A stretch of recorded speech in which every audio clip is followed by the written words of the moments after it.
हरिओम। स्वागत है आप सभी का आज के इस व्याख्यान में। हम सभी लोग नैषधीय चरितम के लगभग 45वें भाग को पढ़ रहे हैं। इसमें इससे पहले अब तक हमने यह देख लिया है कि राजा नल ने हंस को पकड़ लिया है, हिरण्मय हंस को, स्वर्णिम हंस को पकड़ लिया है। उस हंस को पकड़ लेने के कारण जब हंस को पकड़ लिया तो हंस के जो रिश्तेदार लोग थे वो सारे पहले राजा नल को चोई चोई करके अपनी भाषा में बोले होंगे। सरोवर ने राजा नल को रोका। फिर अब वह हंस स्वयं भी जो पकड़ा हुआ है हाथ में, पिंजरे में, हाथ के पिंजरे में, वह हंस भी कुछ कह रहा है। और क्या कहा है इससे पहले?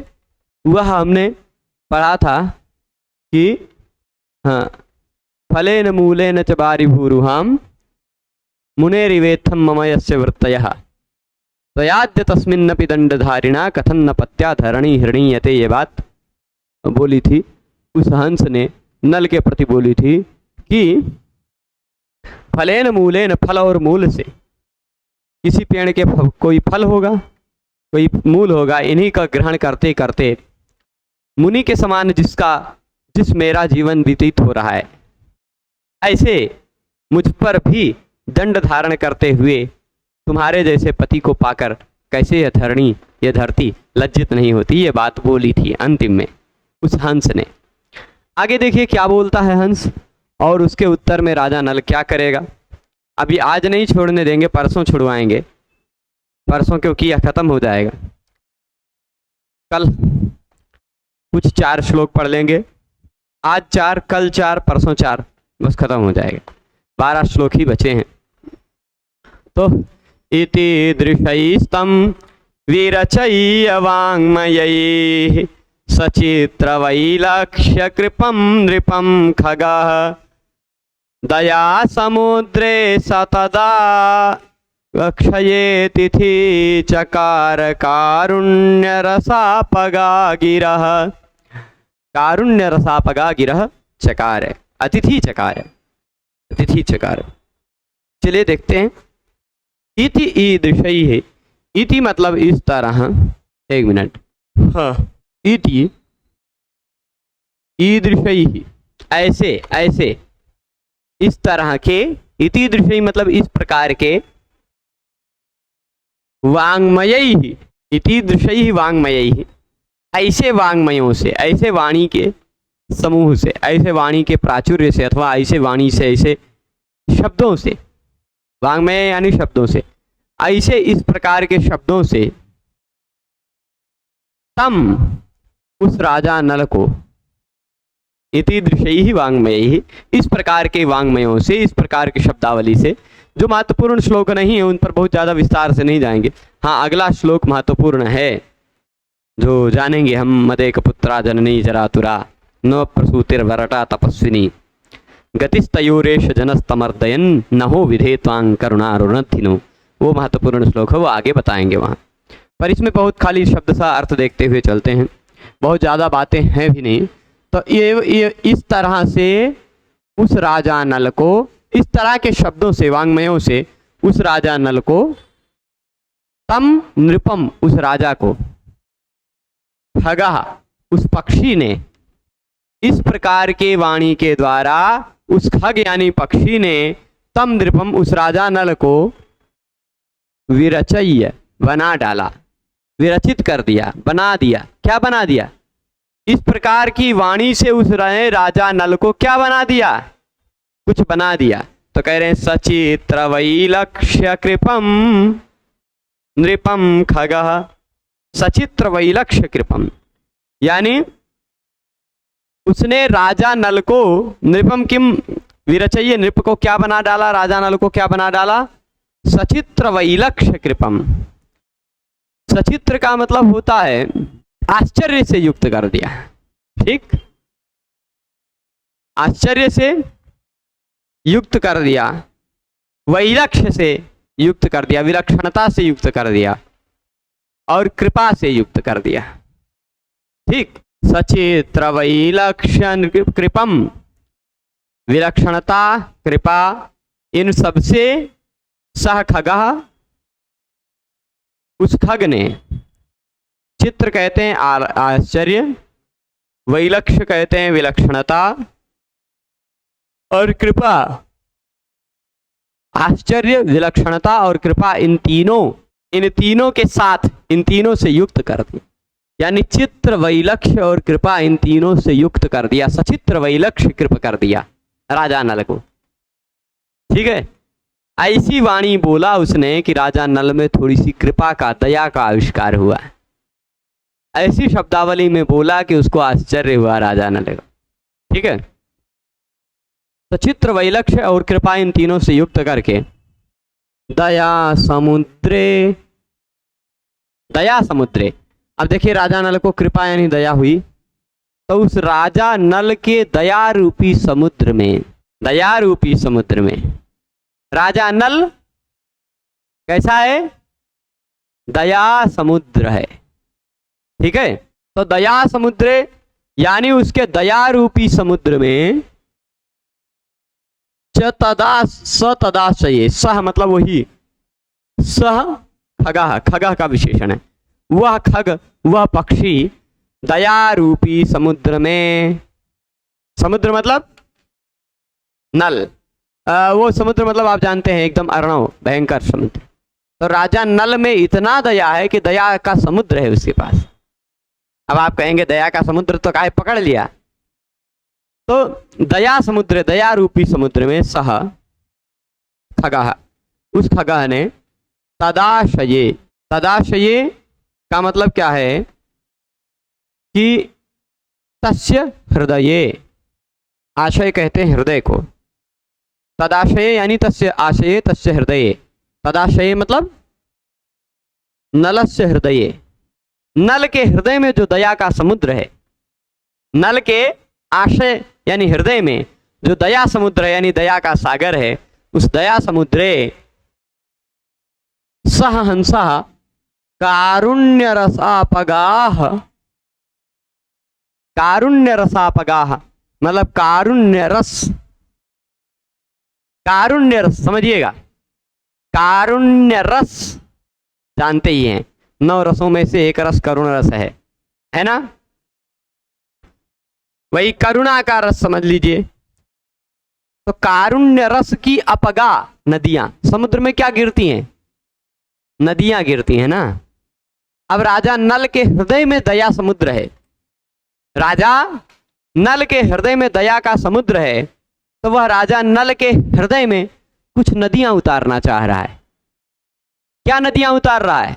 तो कारुण्य रस की नदियों को, कारुण्य रस की अपगा, अपगच्छन्ति इति अपगा नदी, तो कारुण्य रस की अपगा यानी नदी, कारुण्य रस की जो नदी है, ऐसी गिरह वाणी को तदाशये उस राजा नल के हृदय में अतिथि चकारा, अतिथि बना दिया। राजा नल के हृदय में उसने अतिथि चकार यानी अतिथि बनाया। किसको अतिथि बनाया?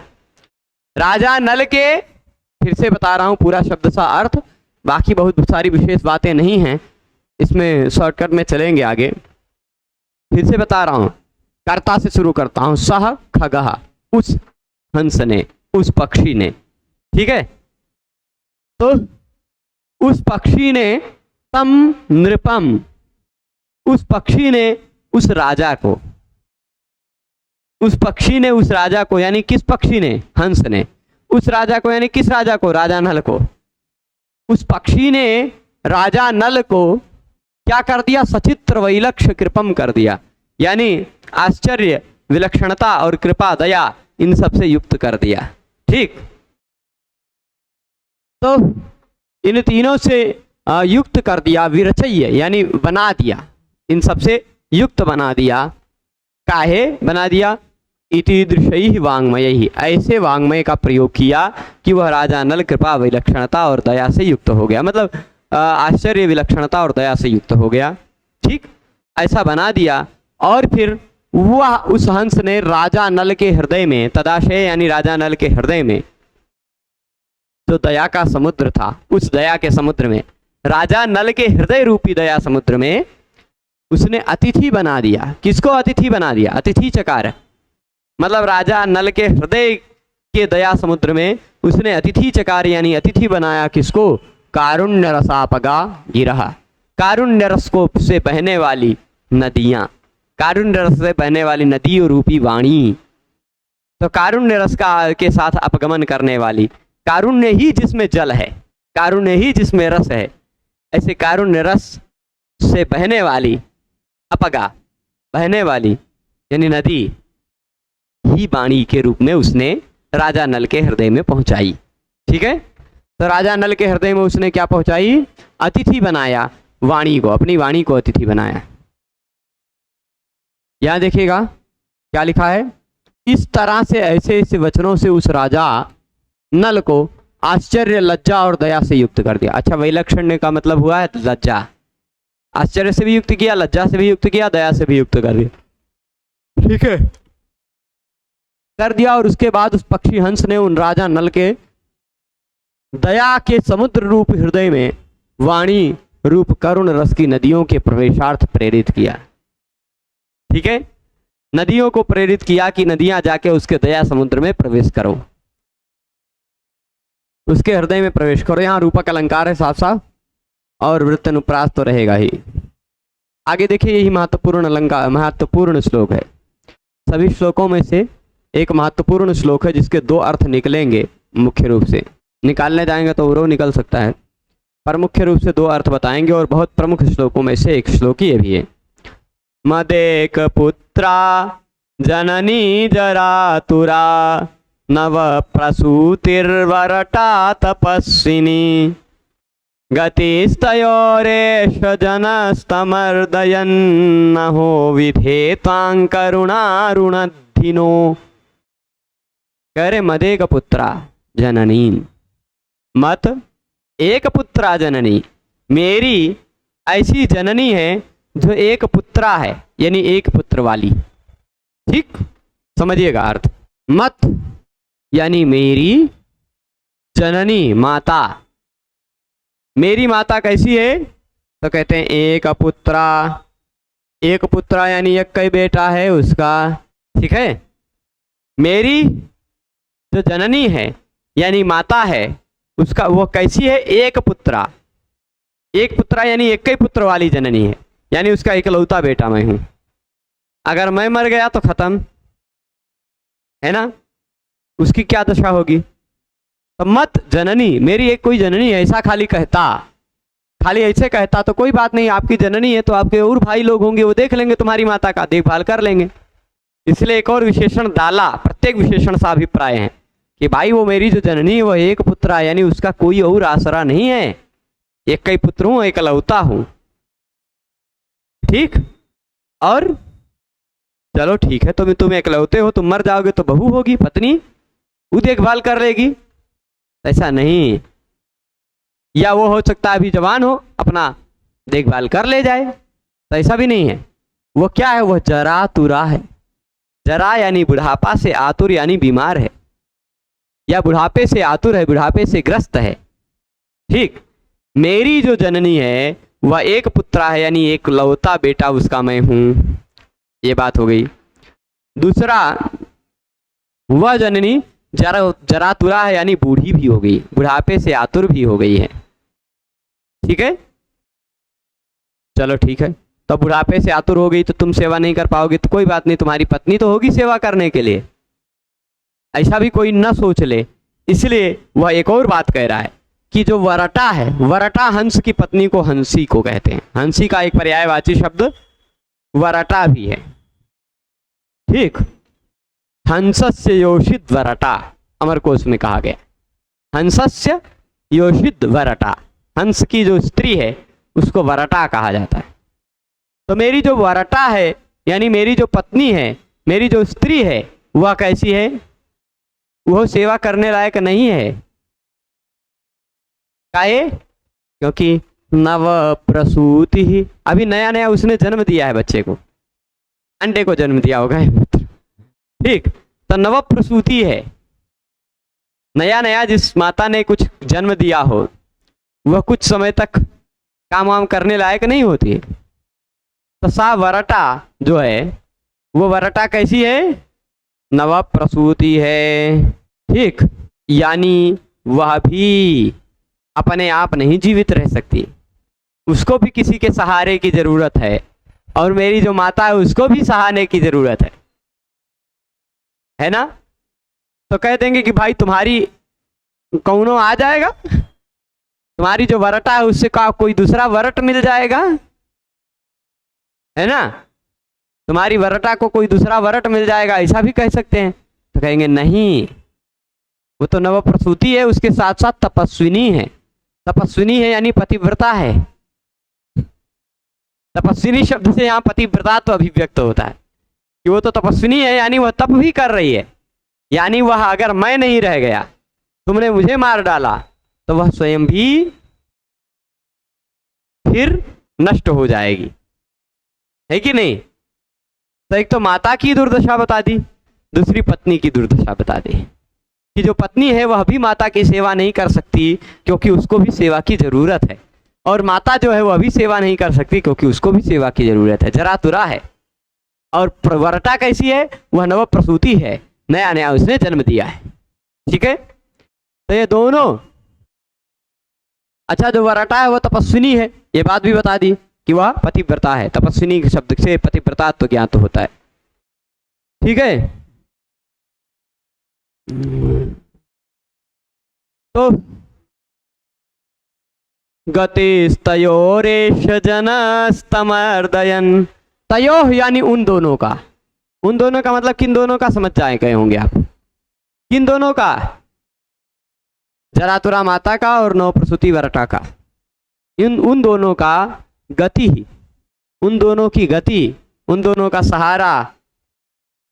एष जनः, एष जनः मतलब यही जन है, यही मैं अकेला हूं, मैं ही हूं। उन दोनों की गति मैं ही हूं।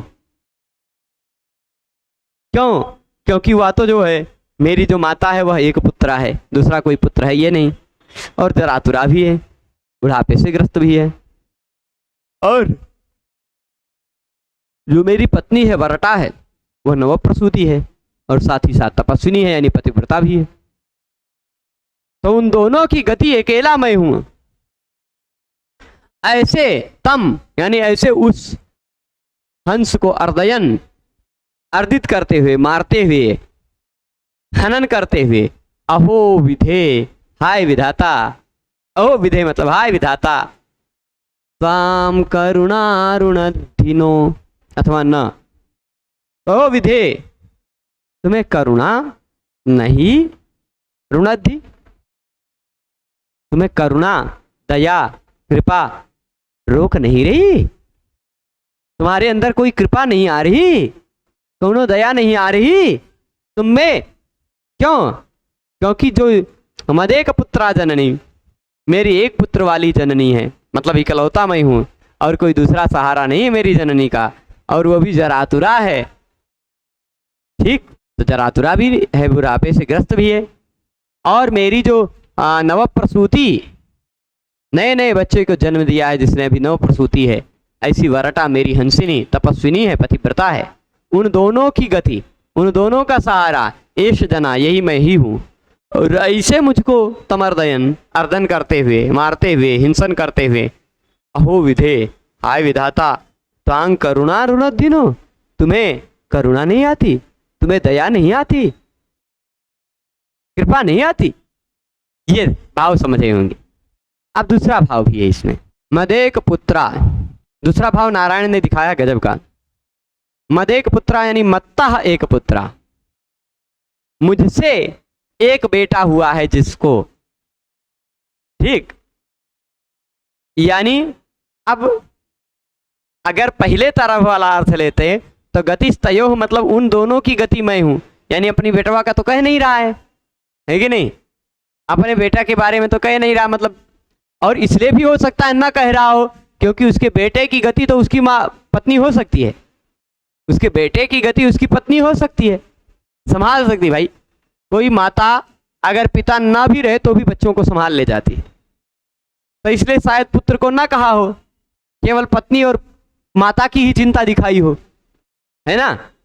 पर दूसरे तरह से अर्थ दे रहे हैं, मद एक पुत्र यानी मुझसे एक पुत्र है जिसको, ऐसी जो मेरी तपस्विनी है। फिर से दूसरा अर्थ बता रहा हूं, समझिएगा। मद एक पुत्र यानी मुझसे एक पुत्र जन्म लिया है जिसको, ऐसी वह तपस्विनी मेरी पत्नी अब अजननी हो जाएगी। जननी नहीं रहे हो पाएगी, दोबारा जन्म नहीं दे पाएगी अब, क्योंकि अगर मैं मर गया तो फिर अब एक बार वो जननी बन चुकी है, लेकिन अब मद एक पुत्रा सा अजननी हो जाएगी। मद एक पुत्रा जननी, यहाँ अजननी भी निकाल सकते हैं ना, साथ ही लिखा जाता था, तो यहां से अ भी निकाल सकते हैं। अजननी मतलब वो जननी नहीं हो पाएगी, ठीक। और मतलब दोबारा माता नहीं बन पाएगी। और साथ ही साथ जरातुरा न, जरातुरा न पर जोड़िएगा, न अलग है, फिर वह प्रसूति अलग शब्द है। जरातुरा न मतलब वो भी बूढ़ी नहीं हुई है, अभी जवान ही है, लेकिन फिर भी जननी नहीं बन पाएगी। यह अर्थ लिया जा सकता है कि नहीं। मदेक पुत्रा यानी मुझसे एक ही बेटा हुआ है अभी, जिसको एक ही पुत्र हुआ है, ऐसी वह तपस्विनी, वह मेरी पत्नी जो पतिव्रता पत्नी है, वह अब अजननी हो जाएगी। काहे, मैं ही मर जाऊंगा तो पतिव्रता है, तो कहां से उसको दूसरा पुत्र होगा।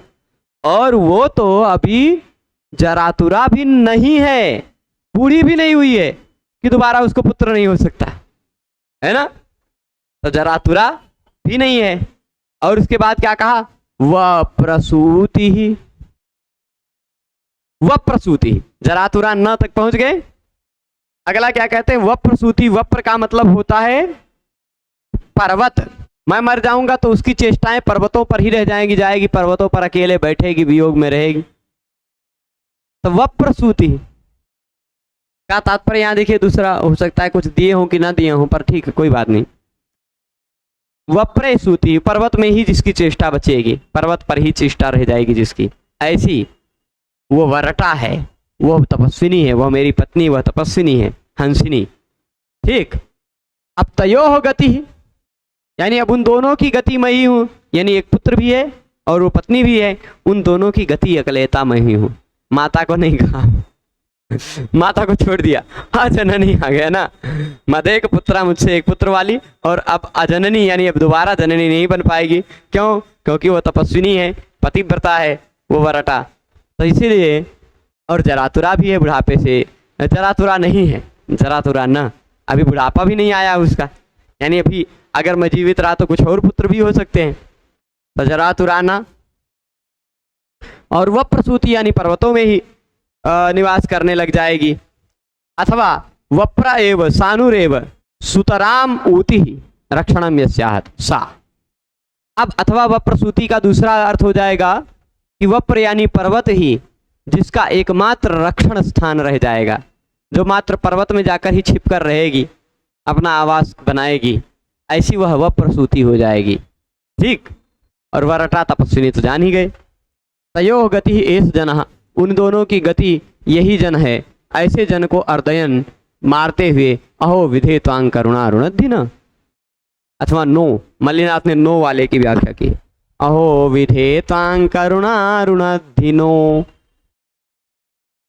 ठीक है।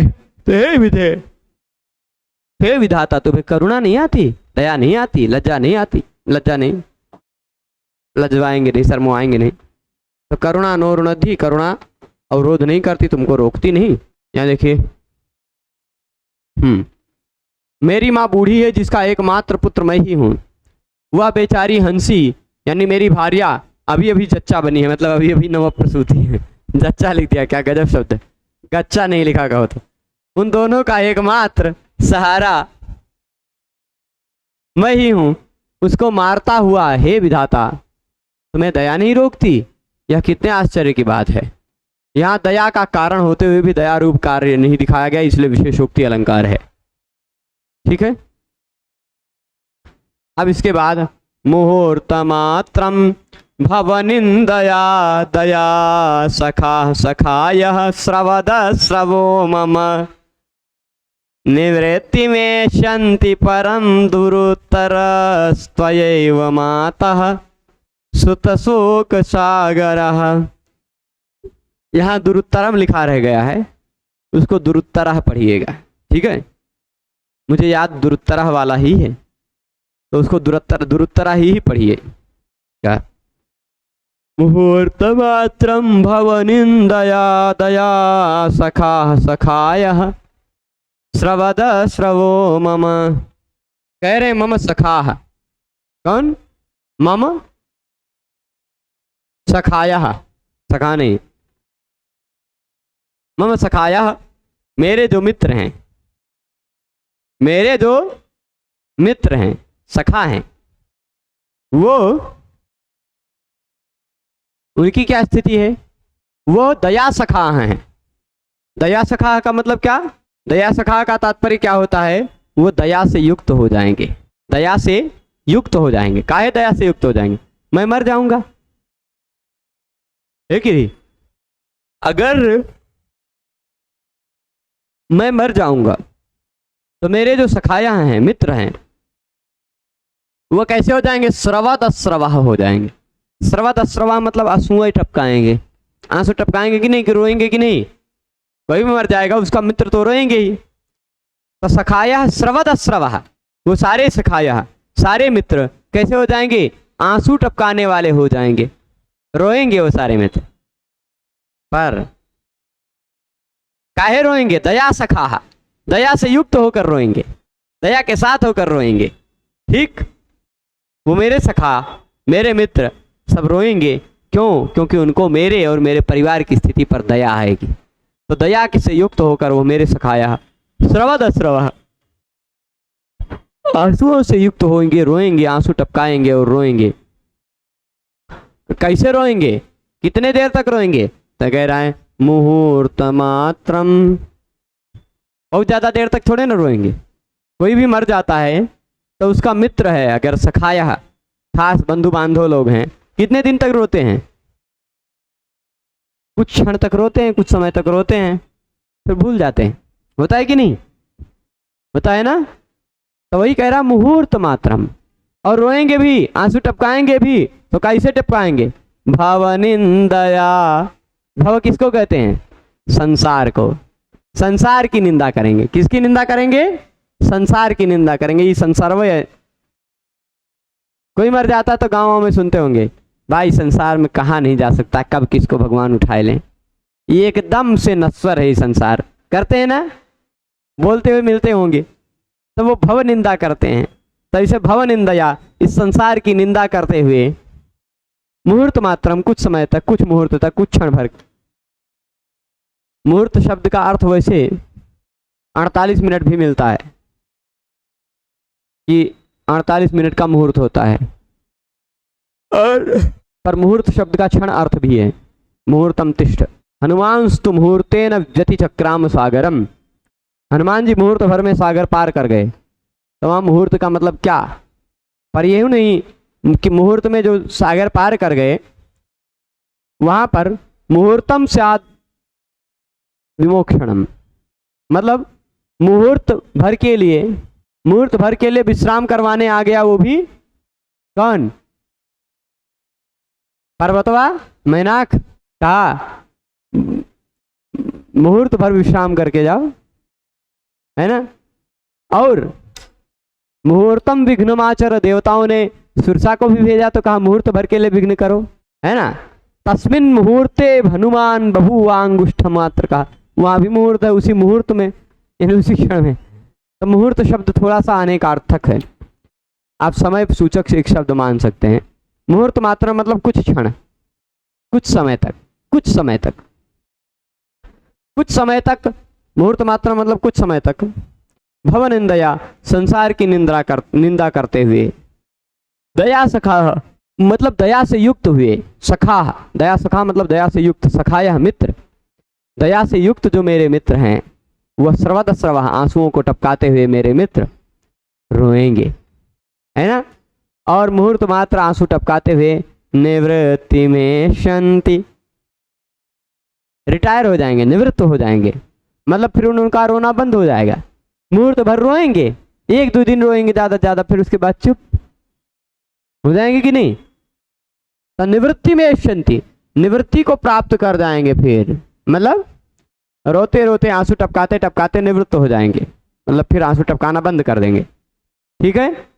परम यानी परंतु, किंतु माता, हे मेरी माता, हंस अपनी माता को कह रहा है कि हे माता, जो हमारे ये सखा हैं, जो मित्र हैं, वो तो मुहूर्त मात्र रो रो करके फिर भुला जाएंगे, निवृत्त हो जाएंगे, परंतु हे माता, सुत शोक सागर, सुत यानी पुत्र के शोक का सागर, पुत्र के मृत्यु की शोक का सागर सुत शोक सागर है।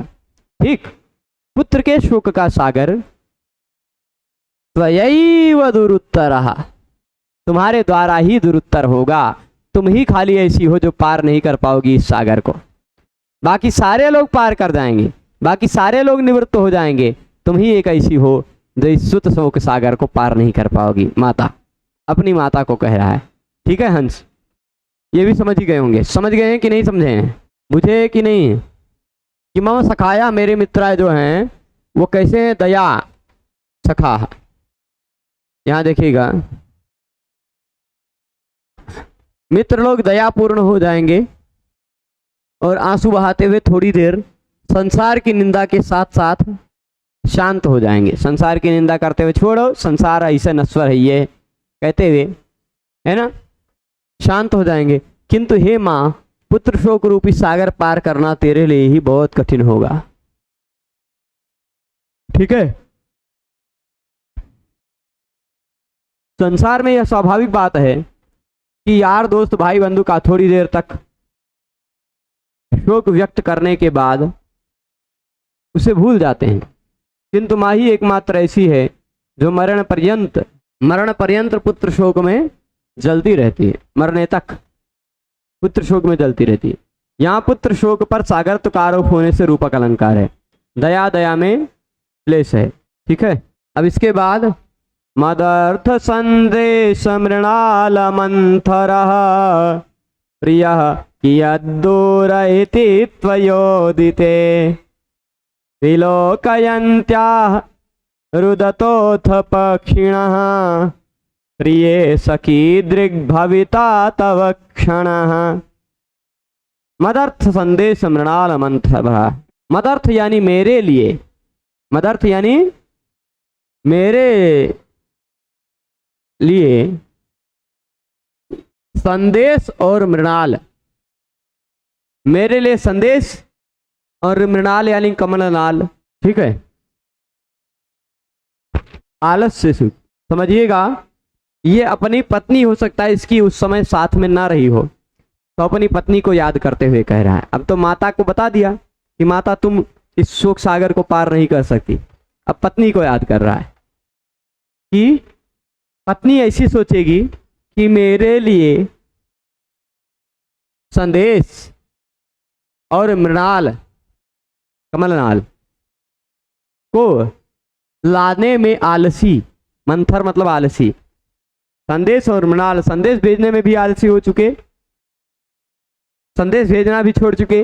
मतलब ये है कि हे प्रिय, चौथी लाइन में प्रिय है यहाँ, हे प्रिय अपनी पत्नी को संबोधित करते हुए कह रहा है, और पत्नी पास में नहीं है, तभी कह रहा है कि जब मैं मर जाऊंगा तो मेरे कुछ मित्र तुम्हारे पास पहुंचेंगे, तो उन मेरे कुछ मित्रों को देख करके तुम सोचोगी और तुम कहोगी, तुम क्या कहोगी, तो या उदिते तुम्हारे कहने पर तुम क्या कहोगी कि मेरे लिए संदेश और मृणाल लाने में आलसी हो चुका मेरा प्रिय हंसिनी वरटा, अपने प्रिय को यानी हंस को ऐसे ही तो याद करेगी कि मेरा जो प्रिय है वह मेरे लिए, मदर्थ यानी मेरे लिए संदेश भी नहीं भेज रहा है और मृणाल भी नहीं भेज रहा है, कमल के नाल भी। ठीक है। तो कमल नाल और संदेश या मृणाल के फूल भी होते होंगे, मृणाल फूल का ऊपर का बीज भी हो सकता है खिलाने के लिए, तो हाँ बीज वही होगा। मृणाल मतलब कमल का, कमल की जड़ होती होगी या कमल की नाल ही होती होगी। ठीक है। तो मेरे लिए संदेश और मृणाल इन दोनों में लाने में आलसी हो चुका है। ठीक, मतलब संदेशों में नहीं भेज रहा है, मृणाल भी नहीं भेज रहा है, उन दोनों को भेजने में जो आलसी हो चुका, ऐसा मेरा प्रिय कियत दूर रहा, अभी कितनी दूर है मुझसे। जब मैं मर चुका होऊंगा तब जब तुम मेरे मित्रों से इसे पूछोगी कियत दूर रहा इति, मेरा प्रिय अभी कितने दूर है, इति त्वयोदिते, ऐसा जब तुम कहोगी, ऐसा जब तुम कहोगी तब हे प्रिय, तो कहने के बाद क्या, पक्षिणः रुदतः, पक्षियों को, अथ मतलब उसके बाद, अथ का मतलब अनंतरम, अथ यहाँ अनंतर अर्थ में, जब तुम पूछोगी, जब तुम हंसों से पूछोगी कि मेरा प्रिय अभी कितना दूर है, जो मेरे लिए संदेश और मृणाल भेजने में भी आलसी हो गया है, वह मेरा प्रिय अभी कितना दूर है, ऐसा जब तुम कहोगी तो पक्षियों को, मतलब उसके बाद, अथ मतलब उसके बाद, पक्षियों को रोते हुए देखती हुई, विलोकयन्त्या मतलब देखती हुई, जब तुम ऐसा कहोगी तो सारे पक्षी कुछ उत्तर दे नहीं पाएंगे, रोने लग जाएंगे, है ना, रोएंगे ही, कैसे बताएं भाई कि तुम्हारा पति मर गया है। तो विलोकयन्त्याः, पक्षिणः रुदतः विलोकयन्त्या, रोते हुए पक्षियों को देखती हुई, हे प्रिय, तुम्हारा वह क्षण कैसा होगा, तुम्हारा वह क्षण कैसा होगा, तुम उस क्षण में कैसे हो जाओगी, है ना, जब तुम देखोगी कि तुम मेरे बारे में पूछी और मेरे मित्र जो पक्षी लोग तुम्हारे पास पहुंचे हैं वो रो देंगे, तो वह तुम्हारा समय कैसा होगा, वह तुम्हारा समय कैसा होगा, उस समय तुम कैसे व्यथित होगी। ठीक है, ये भाव यहां हंस कह रहा है, मतलब अपनी पत्नी को भी याद कर रहा है, हंसी को भी। तो ये देखिएगा, ज्यादा नहीं, ज्यादा बातें नहीं है, देख लेते हैं क्या है। हे प्रिय, मेरे हेतु संदेश और मृणाल भेजने के विषय में देरी कर रहा है, आलसी हो रहा, मेरा प्रियतम कितनी दूर है, इस तरह तेरे कहने पर बाद में पक्षियों को रोता हुआ देखते हुए तेरा वह क्षण कैसा होगा, यानी कैसा भयंकर होगा वह तुम्हारा क्षण। इक्त श्लोक में हंस की पत्नी विषयक चिंता बताई जाने से भावोदय नामक अलंकार है। पक्षिणः और क्षण में छेकानुप्रास है और जगह सब जगह वृत्तनुप्रास है। 4 श्लोक आज देख लिया, आज रोक दिया जाए क्या, रोक दिया जाए, क्योंकि 8 श्लोक और बचे हैं, 4 कल 4 परसों देख करके इसको खत्म किया जाएगा। ठीक है, सभी लोग जुड़े रहे उसके लिए बहुत बहुत धन्यवाद। नमो नमः।